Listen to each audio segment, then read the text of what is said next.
제가 세 아들을 키우고 있습니다. 6학년, 5학년, 2학년 세 아들. 그래서 정한영 목사님이 부러워요. 세 딸을 키우는 정한영 목사님이 너무나 부러운데요. 대조되는 분위기 속에서 저희 집은 지내고 있습니다. 그래도 참 감사한 것은 아이들이 아직 어려서 아주 거칠거나 그러지 않고 순수하게, 순전하게 부모의 말을 잘 듣고 잘 따라오는 것이 기특하고 감사할 때가 있습니다. 한 2년 전에 아이들이 생일 선물을 저에게 줬는데 총 13개의 선물을 줬어요. 1인당 한 4개, 평균 4개, 5개 정도 되는 선물을 저에게 준 것이지요. 뭐 그림도 그려주고 편지도 그려주고 뭐 알 수 없는 미로 퍼즐 같은, 그래서 개수로 승부를 했어요. 그 애는 아이들이. 그래서 그래도 감사하더라고요. 이렇게 아빠 생일이라고 이것저것 챙겨주는 아이들. 근데 그 중에서 큰 아이가 시를 2편을 지어줬습니다. 그 제목이 첫 번째 시가 안경이라는 시예요. 그리고 옆에다가 지은이, 심지원이라고 썼어요. 그 시를 읽어드리면, 안경은 동그랗다. 안경을 쓰면 똑똑해 보인다. 아빠가 안경을 쓰셔서 아빠가 똑똑해 보인다. 이게 시 끝입니다. 두 번째 시는 수학이에요. 또 지은이는 심지원. 아빠는 수학을 잘하신다. 수학이면 다 아시는 것 같다. 수학을 많이 공부하신 것 같다. 이게 끝이에요. 제가 평소에 수학 공부를 너무 잔소리를 많이 했는지 아이가 수학이라는 제목의 시를 이렇게 지었어요. 근데 그 밑에다가 그 작품을 소개하는 아빠 소개라고 썼습니다. 우리 아빠는 목사님이시고 똑똑하시고, 제가 아이들 눈에 이렇게 똑똑해 보이는지 모르겠는데요. 똑똑하시고 착하시고 멋지시고, 그리고 마지막에 아빠는 약속을 꼭 지키신다. 네, 평소에 저희 아내가 약속을 막 그냥 퍼붓고 제가 뒷감당을 하고 살고 있거든요. 네, 마지막 문구가 저에게는 참 감사하더라고요. 아빠는 약속을 잘 지킨다. 아내가 감당하지 못하는 약속을 막 해놔도 제가 그래도 부모가 해주는 약속은 꼭 지킨다라는 것을 아이들에게 어릴 적부터 그 인상을 심어주려고 어떻게든 약속을 지키려고 노력을 하긴 했거든요. 아이들에게 그것이 인상이 남았나 봐요. 그래서 아빠 소개에 아빠는 약속을 꼭 지키신다라는 이 문구가 저에게는 참 감사하더라고요. 아이들 눈에 엄마 아빠가 이런 모습으로 비춰지는구나 라는 생각이 들어서 참 감사했습니다. 저는 이 아이의 그 마지막 아빠 소개라는 문구를 보면서 나는 하나님을 어떻게 생각할까라는 생각을 해봤습니다. 여러분은 하나님을 어떻게 생각하시나요? 아마 요즘에 은혜가 충만하시고 또 기쁨이 넘치시고 또 여러 가지 영적으로 충만하신 분들은 하나님은 좋으신 분이시지, 선하시고 인자하시고 우리에게 가장 선한 것을 채워주시는 너무나 좋으신 우리 아버지시지라고 말씀하실 수 있으실 것입니다. 그러나 또 반대로 또 여러 가지 요즘 어려운 문제와 상황에 또 직면해 있는 분이라면 하나님 왜 내게 이러실까? 내가 뭘 잘못해서 하나님이 고난을 지나게 하시고 이 어려운 문제, 그렇게 오랫동안 기도하고 또 하나님께 간구했는데 왜 기도가 응답되지 않고 고난이 닥쳐올까라고 생각을 하는 분도 혹 있을 수도 있겠다 생각이 듭니다.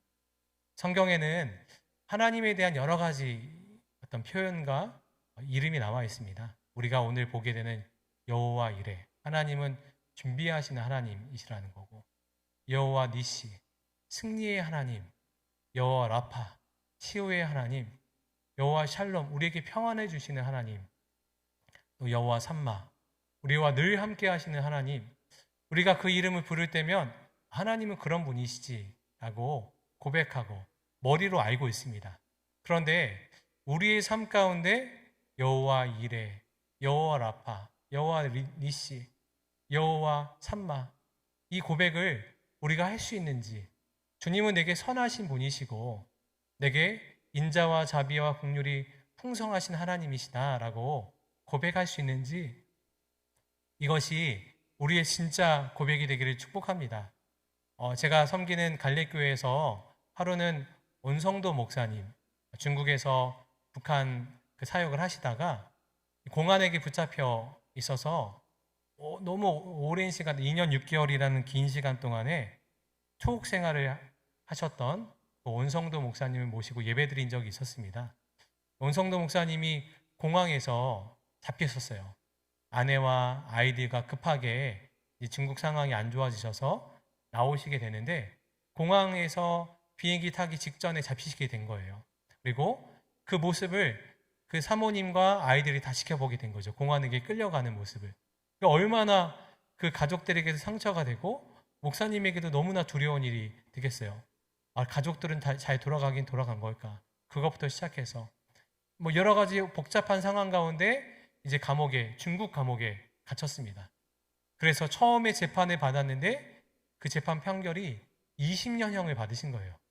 그 목사님이 아무도 알지 못하는 그 중국의 감옥에 갇혀 있는데 나를 도와줄 사람 하나도 없는 그곳에서 20년형이라는 그 재판형을 받으시고 판결을 받으신 다음에 처음에는 그곳에 갇혀 있는 것조차도 믿겨지지 않았는데 시간이 지나면서 현실로 다가오고 두려운 마음이 들고 그러다가 하나님께 대한 원망하는 마음이 막 일어났다는 거예요.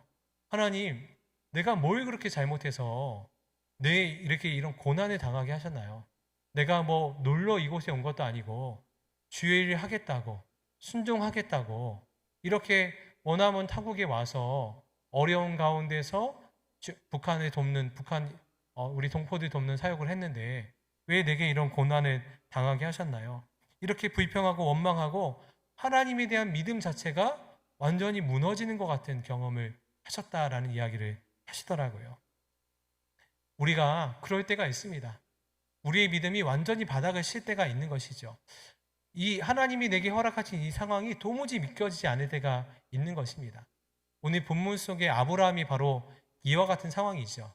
아브라함이 정말 100세에 어렵게 하나님이 허락하신 자녀를 얻었지요. 그리고 10년여가 흐른 이때에 하나님의 말도 안 되는 이야기를 하시는 거예요. 너희 아들 독자 이삭을 나에게 바쳐라. 믿기지 않는 이야기죠.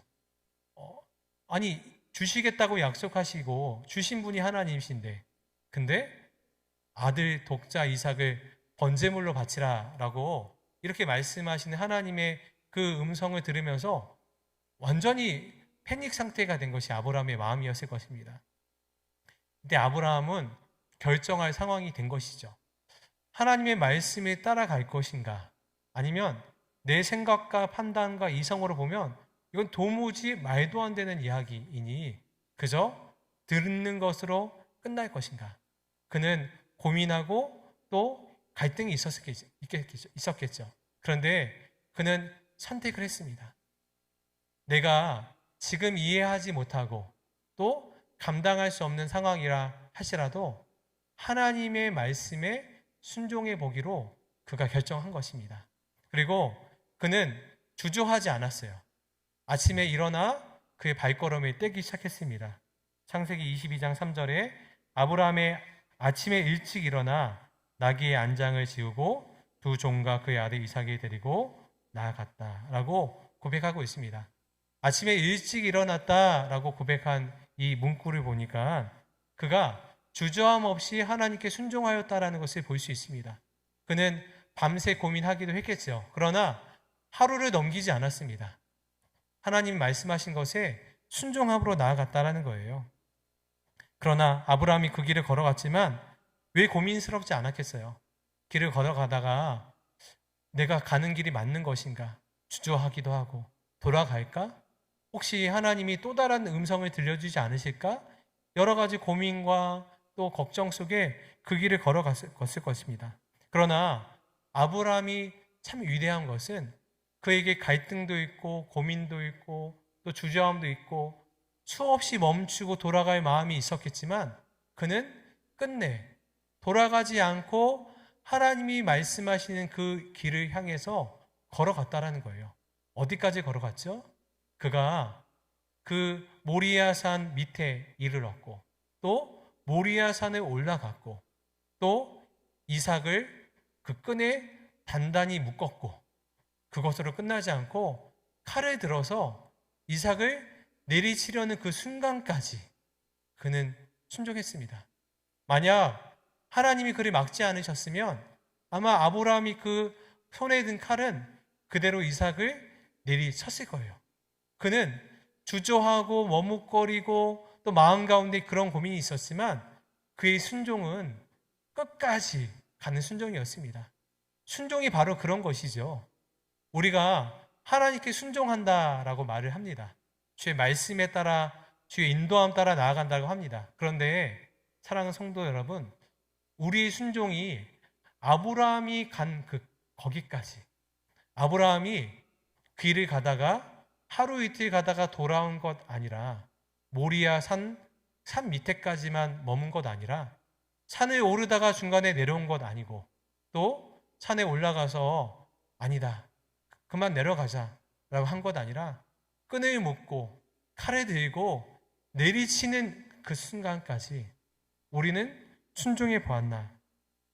그때 아브라함을 멈춘 것은 아브라함의 의지가 아니었습니다. 그는 끝까지 순종할 마음이 있었습니다. 근데 그의 손을 멈춘 것은 하나님이셨습니다.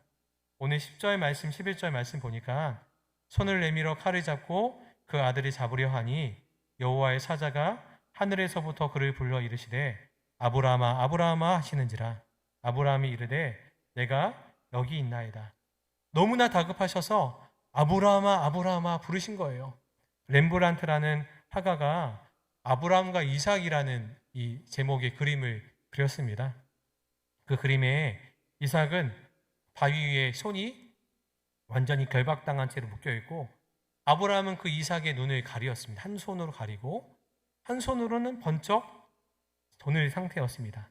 근데 이삭과 아브라함 옆에 천사가 있었습니다. 천사가 아브라함의 손을 꽉 잡은 거예요. 그 순간 아브라함의 손에 잡혀 있었던 칼이 떨어지는 장면을 묘사한 그림이 렘브란트가 그린 아브라함과 이삭이라는 그림입니다. 이 그림을 보면 하나님이 얼마나 다급하시게 아브라함의 손을 붙잡았는지를 알 수가 있습니다. 그만큼 아브라함은 끝까지 순종할 마음이 있었다는 거예요. 하나님은 우리의 마음의 중심을 아십니다. 우리가 순종하는 것처럼 보여도 우리 스스로도 그렇게 스스로도 속이고 또 다른 사람들에게 그렇게 보일 수 있을지라도 하나님은 우리의 마음을 아세요. 우리가 진짜 순종하려는 마음의 중심을 가졌는지 아니면 그저 어느 정도 가다가 멈출 마음으로 그 길을 걸어가는지 하나님은 알고 계십니다. 그제서야 하나님은 여호와의 사자가 이렇게 말합니다. 내가 이제야 너가 하나님을 경외하는 줄을 아노라. 그제서 하나님은 그 중심을, 아브라함의 중심을 보시고 아브라함의 눈을 열어주셨어요. 그리고 숲을 속에 걸려있는 순양 한 마리를 발견하게 하셨습니다. 여호와 이레의 하나님을 만난 거예요. 하나님은 여호와 이레, 그 놀라운 하나님이셨습니다. 여기 중요한 믿음의 포인트가 있습니다. 하나님이 놀라운 스토리를 언제부터 준비시키셨을까요? 이 숲풀에 걸려있는 이 순양이 아브라함이 칼을 드는 순간에 숲풀에 걸렸을까요? 저는 이 말씀을 묵상하고 말씀을 준비할 때 이미 하나님은 아브라함을 부르시고 아브라함에게 말씀하셨을 그때에 순양을 그곳에 준비해 놓으셨다라는 마음이 들더라고요. 여호와 이레라는 단어에서 리아라는 단어에서 파생된 단어가 이 이레라는 단어입니다. 이 의미가 본다, 준비한다라는 의미예요. 다시 말해서 하나님이 지금 나를 지켜보고 계시고 내가 필요한 모든 것을 준비해 주신다라는 것이 여호와 이레라는 의미입니다. 그러니까 하나님은 우리의 형편과 상황을 다 아세요. 우리에게 가장 필요한 것이 무엇이고 그 때가 언제인지도 아시고 내게 어떤 것이 가장 선하고 좋은 것인지 하나님은 우리의 형편도 상황도 우리의 마음의 중심도 다 아시는 분이십니다. 하나님은 우리에게 그것을 주기 원하시는데 하나님의 때, 하나님의 방법으로 주기를 원하시는 것입니다. 우리가 그것을 누리기 위해서 이미 우리에게 하나님은 가장 선하고 좋은 것을 준비해 놓으셨는데 그 여호와 이레의 하나님을 경험하는 그 은혜를 누리는 것은 하나님의 여호와 이레의 그 숲풀 속에 걸려있는 그 양을 발견하기까지, 하나님이 멈추시게 하는 그 순간까지 나아가서 그 은혜를 누리는 사람만이 여호와 이레의 하나님을 만나게 될 줄 믿습니다. 만약 그가 고민만 하고 움직이지 않았다면 그는 하나님에 대해서 어떻게 생각했을까요? 하나님 참 이상한 분이시네. 하나님은 참 두려운 분이셔. 그가 모리아 산 밑에서 머물러 있다면 그는 여호와 이레의 하나님을 결코 만나지 못했을 것입니다. 그저 하나님은 무섭고 잔인하고 이상한 것을 우리에게 명령하시는 하나님으로 그는 평생 기억할 수밖에 없었을 것입니다. 그러나 그는 하나님이 예비하신 그 현장까지 나아가서 하나님의 예비하심을 경험한 사람이었던 것입니다.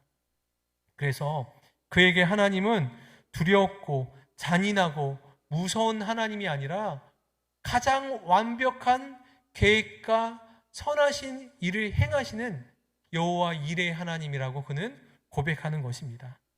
찰스 스탠리 목사님이 두려움 없는 선택, 헌신이라는 책에서 그리스도인의 삶을 이렇게 묘사하고 있습니다. 부분적인 헌신, 부분적인 순종이라는 것은 없다.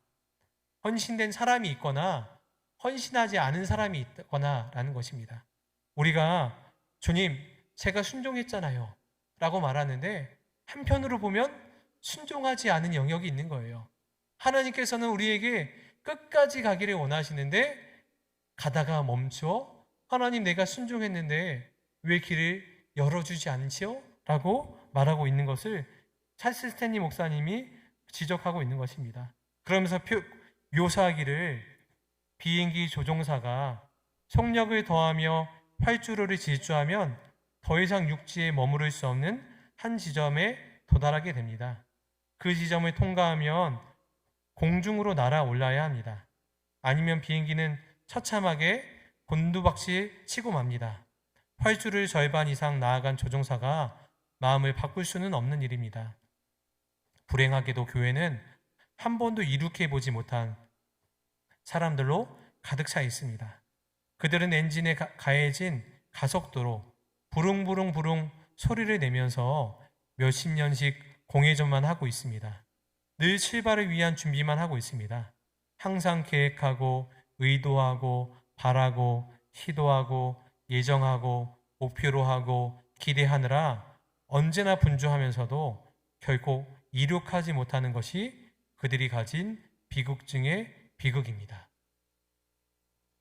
비행기가 속도를 내면 이제 그 비행기 바퀴로는 버틸 수 있는 속도의 한계가 있는 것이죠. 어느 순간 되면 비행기가 떠야 되는 거예요. 우리의 믿음도 마찬가지죠. 하나님이 우리에게 처음 믿음을 허락했을 때는 어린아이와 같은 믿음이죠. 그저 예배 나오고 내가 구원받은 것으로도 감사하고 기쁨이 넘치고. 근데 우리의 신앙생활은 그렇지 않죠. 더 깊은 하나님 경륜 가운데로 나아가는 것이 하나님의 부르심입니다. 하나님의 더 깊은 은혜의 자리로 하나님 우리를 초청하여 주세요. 우리가 지금 누리고 있는 은혜가 이만큼이라고 한다면 하나님이 우리에게 허락하시고 준비시키시고 예비하신 은혜는 바다와 같이 넓고 바다와 같이 깊은 은혜인 것이에요. 근데 그 일을 위해서는 비행기가 이룩하는 것처럼 우리가 순종의 걸음을 내디뎌야 그 하나님의 넓고도 위대한 그 은혜의 바다로 나아갈 수 있는 것입니다. 그래야 우리가 더 풍성한 하나님을 경험하고, 그렇지, 하나님은 이런 분이시지, 하나님은 선하신 분이시지, 더 깊은 은혜를 누리게 되는 것입니다. 그런데 지금 우리는 어디에 머물러 있나요? 아직 출발도 못하고 이것이 맞는 길인가 고민하고 머뭇거리고 있지는 않은지, 아니면 길을 가다가 멈춰 서서 언제 하나님이 또 다른 음성을 들려주지 않을까 멈춰 서 있지는 않으신지요? 아니면 모리아 산까지는 갔는데 그 산에 오르지 못하고 저 멀찍이 바라만 보고 있지는 않으신지요? 우리는 그 산에 올라가 여호와의 산에 올라가 여호와 이레의 하나님을 만나는 그 순간까지 순종의 걸음을 내디딜 때 하나님께서 그 은혜를 만나게 하여 주실 줄 믿습니다. 아브라함은 그런 믿음을 가진 사람이었어요. 왜냐하면 그는 약속의 말씀이 있었기 때문입니다. 창세기 15장 5절에 그를 이끌고 밖으로 나가 이르시되 하늘을 우러러 무뼈를 셀 수 있나 보라. 또 그에게 이르되 내 자손이 이와 같으리라. 히브리서 11장 17절 18절에는 아브라함은 시험을 받을 때에 믿음으로 이삭을 드렸으니 그는 약속들을 받은 자로 돼 그 외아들을 드렸느니라. 그에게 이미 말씀하시기를 내 자손이라 칭할 자는 이삭으로 말미암으리라 하였으니, 아브라함에게는 한 가지 믿음이 있었는데 하나님의 약속인 거예요. 이삭을 통하여서만 내 자손이리라 하리라. 그리고 하늘의 별을 보면서 너의 자손이 무별과 같이 많게 되리라. 바다의 모래와 같이 많게 되리라 말씀하셨습니다. 아브라함에게 이런 믿음이 있었던 거예요. 그래서 아브라함은 어떤 믿음이 있었냐? 내가 이 이삭을 바친다 할지라도 하나님이 놀라운 은혜로 이삭을 살려주시는 분이다 라는 믿음까지도 있었습니다. 그래서 이브리서 11장 19절에 그가 하나님이 능히 이삭을 죽은 자 가운데서 다시 살리실 줄로 생각한지라.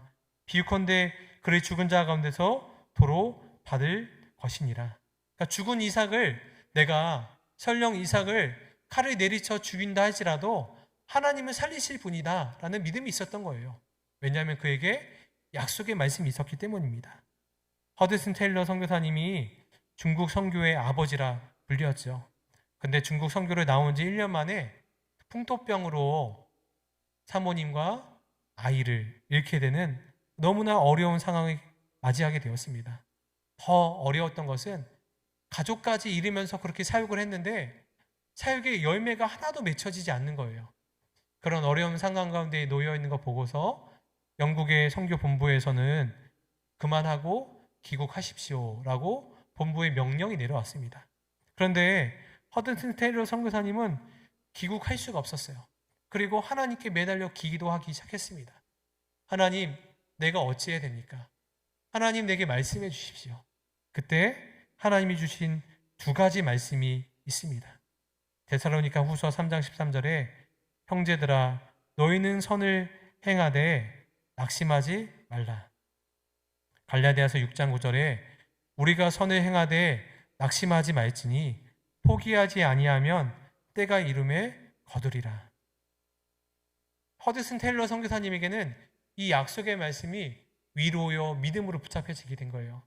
지금 사랑하는 아내도 사랑하는 딸도 잃은 그 형편 가운데 아무런 열매도 맺어지지 않는, 나는 실패자인 것 같고 나는 이미 포기해야 될 것 같은 그런 상황 가운데 선을 행하되 낙심하지 말아라. 포기하지 아니하면 때가 이름에 거두리라. 이것이 약속의 말씀으로 붙잡혀지니 그가 포기하지 않고 그곳에 끝까지 하나님의 일하심을 기대함으로 머물러서 중국 선교의 아버지라 불리는 놀라운 은혜의 통로가 되었던 것입니다. 사랑하는 성도 여러분, 우리에게도 약속의 말씀이 있죠. 로마서 5장 8절에 우리가 아직 죄인 되었을 때에 그리스도께서 우리를 위하여 죽으심으로 하나님께서 우리에 대한 자기의 사랑을 확증하셨느니라. 하나님은 그의 독생자 예수 그리스도를 우리 위해 죽임당하게 내버려 두셨습니다. 이것이 약증이고 확증인 것입니다. 모두를 내어주신 것이에요. 우리를 포기치 않으시고 우리에게 가장 좋은 것을 주시겠다 약속하신 분이 하나님이십니다. 내게 약속이 없어요? 내가 은혜가 없습니까? 아닙니다. 우리가 십자가를 바라볼 때마다 하나님이 내게 가장 완벽하고 가장 선한 약속을 주셨습니다.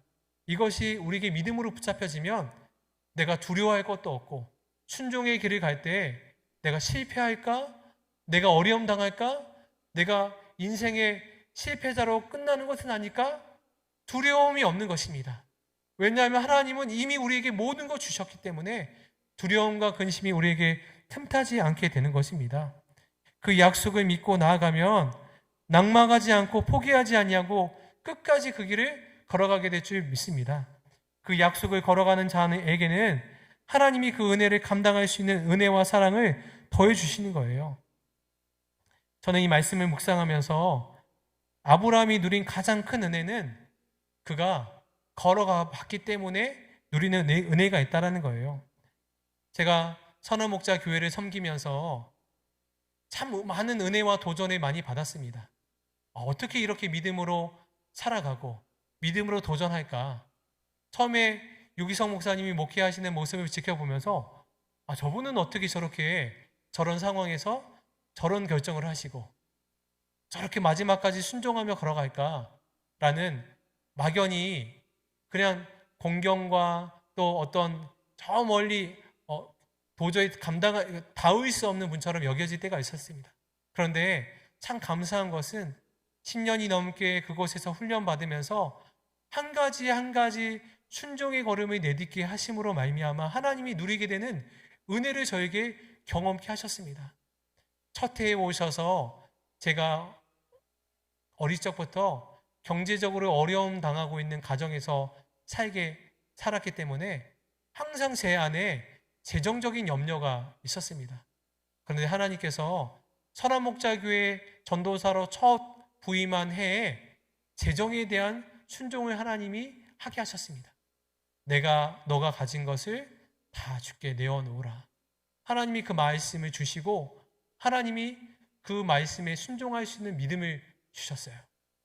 그 믿음에 순종 한 걸음 내디딤으로 말미암아 하나님께서 제 평생에 제 안에 묶임으로 있었던 재정에 대한 염려, 걱정, 근심 한순간에 다 내려놓게 하시고 하나님이 나를 먹이시는 분, 채워주시는 분, 걱정, 염려는 주님께 다 맡겨드리는 믿음을 허락해 주셨습니다. 한 해는 자녀에 대한 걱정으로 염려하고 근심하는데 하나님이 자녀를 주님께 내어놓으라 강한 도전을 주셔서 그 말씀에 순종함으로 주님께 온전히 내려놓으니 하나님께서 도저히 감당할 수 없는 평안을 주시는 거예요. 그리고 아이들이 지금 눈앞에 있는 아이들은 내 부모의 기대만큼 학업 성취도도 따르지 않는 것 같고 여러 가지 모습을 보면 걱정스럽고 염려스러운 모습이 많은데 하나님이 눈에 보이는 것 너머에 일하시 하나님을 보게 하시는 눈을 열어주시는 거예요. 이 아이가 복의 근원이니 내가 이 아이를 택하였으니 이 아이의 어떠함이 아니라 내가 계획하고 생각하는 그 뜻대로 내가 사용할 거다 라는 믿음의 확신을 주시는 거예요.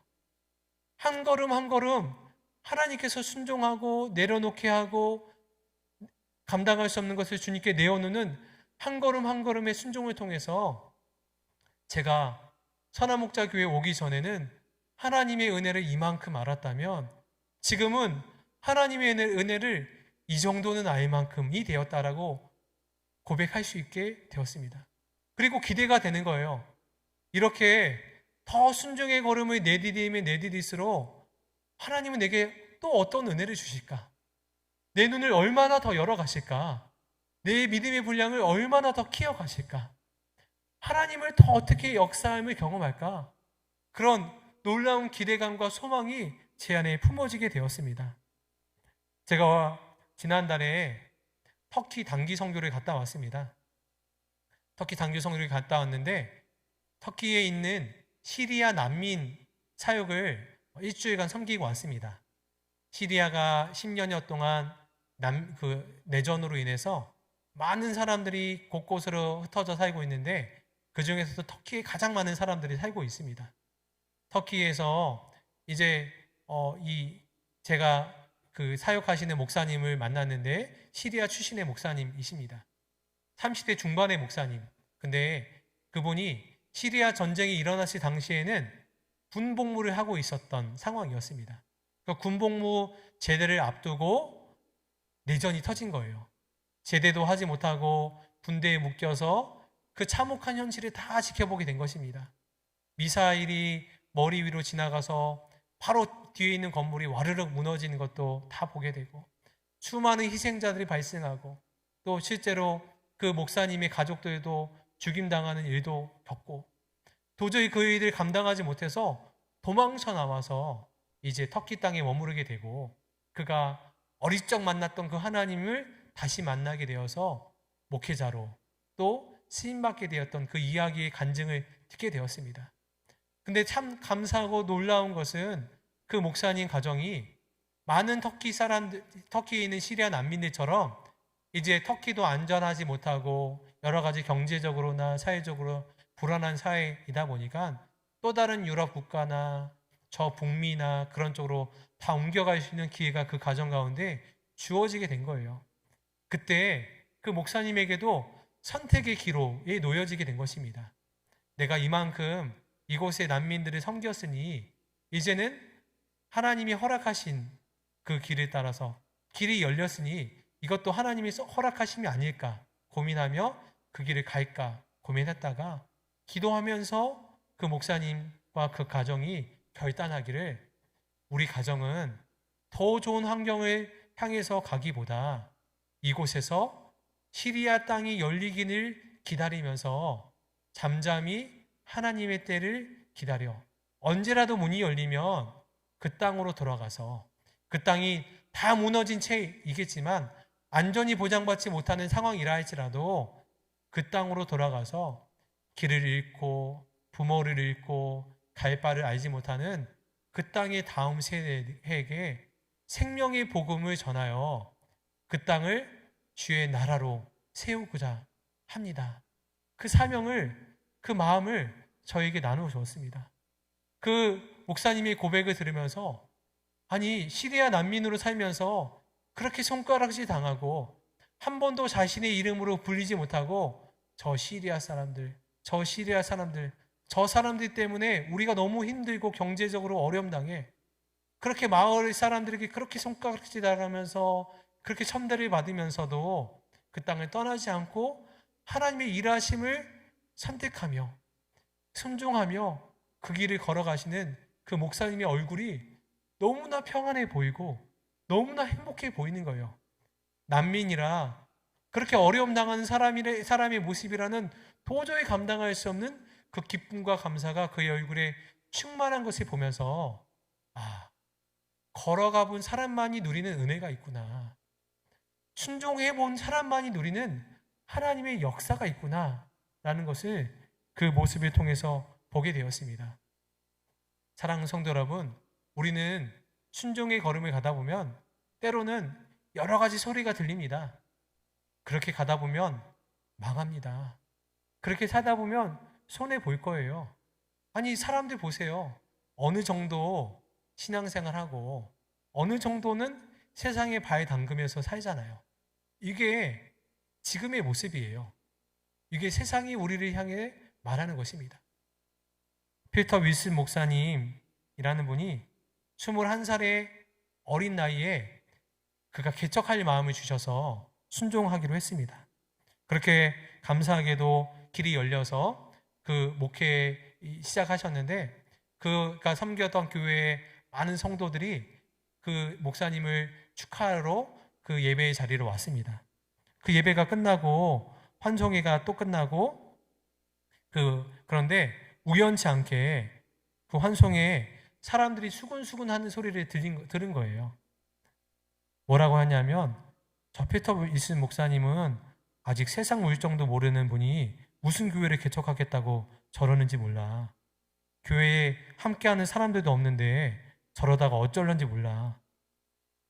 앞에서는 너무나 축복해주고 축하해주는 것 같은데 뒤에서 이렇게 수군수군하는 그 성도들의 음성을 들으니까 마음에 확 낙심이 들고 완전히 충격에 휩싸여가지고 어깨가 누려드리고 두려움이 임하고 구석으로 들어가서 아무도 발견하지 못하는 구석에 가서 하염없이 눈물을 흘리기 시작했습니다. 그런데 그렇게 눈물을 흘리면서 기도하는데 하나님이 목사님의 영혼 깊숙한 곳에 어떤 느낌을 주시면서 말씀하시는 것 같았어요.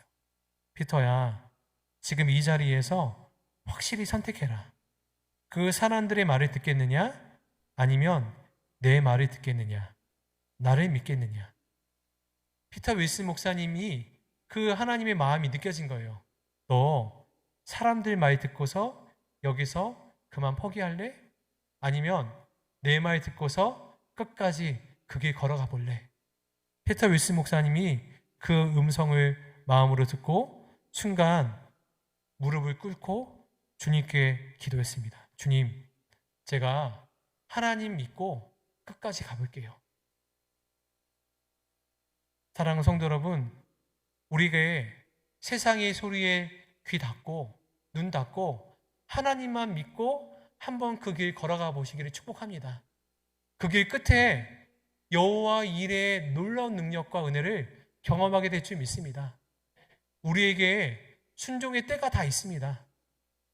제가 갈래교회를 섬기는데 갈래교회 참 안타깝고 가슴 아픈 것 가운데 하나는 사랑하는 성도님들이 한 분 한 분 주의 부르심을 받아 가시는 거예요. 한 번은 어떤 집사님이 전화하셔서 목사님, 이제 저 며칠 남지 않은 것 같아요. 힘이 하나도 없는 목소리로 이렇게 전화를 하셨어요. 집사님, 그래도 힘을 내셔야죠 라고 기도해줘야 되는데 이틀 만에 그 집사님이 수천을 하셨습니다. 한 번은 장례를 갔는데 어느 권사님이 온라인 예배를 드리면서 건강 때문에 온라인 예배를 드리면서도 계속해서 가정에서 헌금을 드린 거예요.